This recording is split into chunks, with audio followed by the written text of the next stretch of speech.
This is a model Hummer.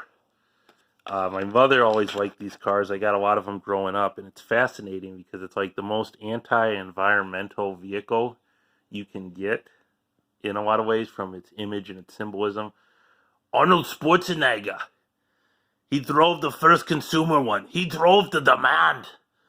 And I'll put a link to that video that he has of him driving the first Hummer and stuff that was a commercial one. Because he wanted it. He drove them in a movie, and he's just like, man, these are so cool, so macho, so manly. And he just felt that he had to do that. My mother liked Horatio Kane, the dude in CSI Miami, and he had a gold one. This is the H2 model, Hummer H2. H3 I heard was like one of the worst vehicles ever made, but the H2 I think is okay. I mean, it's interesting. It's definitely a time of 2000s excess.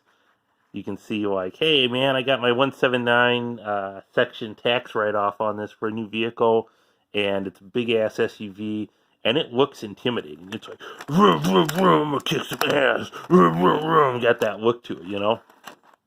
And there were a couple of guys that I was having to do some insulation work. First guy couldn't even get his damn ladder in the place. He couldn't figure out how to get up into my attic and look at it. Second guy, he had a big ass Hummer like this. First guy had like some electric car.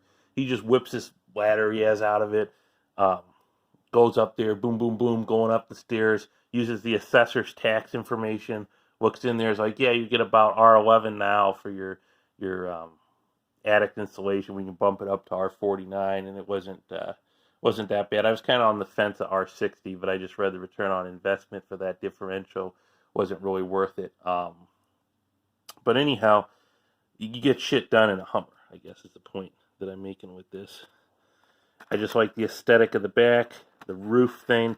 It just looks cool. It just looks like, we'll crush Priuses. We eat Priuses for lunch. Rah! Just has that kind of aesthetic and look to it. And you just don't see them anymore. They killed the brand, and I get it. Nobody now would drive it. It's like the anti-politically correct mobile. You just need to add like a flamethrower on the top and throw out like styrofoam, a bunch of styrofoam garbage. Just have it fly out of the vehicle while the flamethrower is going, and that would be like the anti-Al Gore.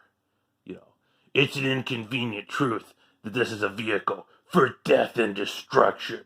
It's packing peanuts from styrofoam or just blowing out the back window, because you do have a back window here, and I think you could open that and have that stuff fly out. But this is my review of this vehicle. It's just kind of a cool, interesting one, and definitely a snapshot of a certain time period within American history and culture. Hope you enjoy. Like, share, and subscribe.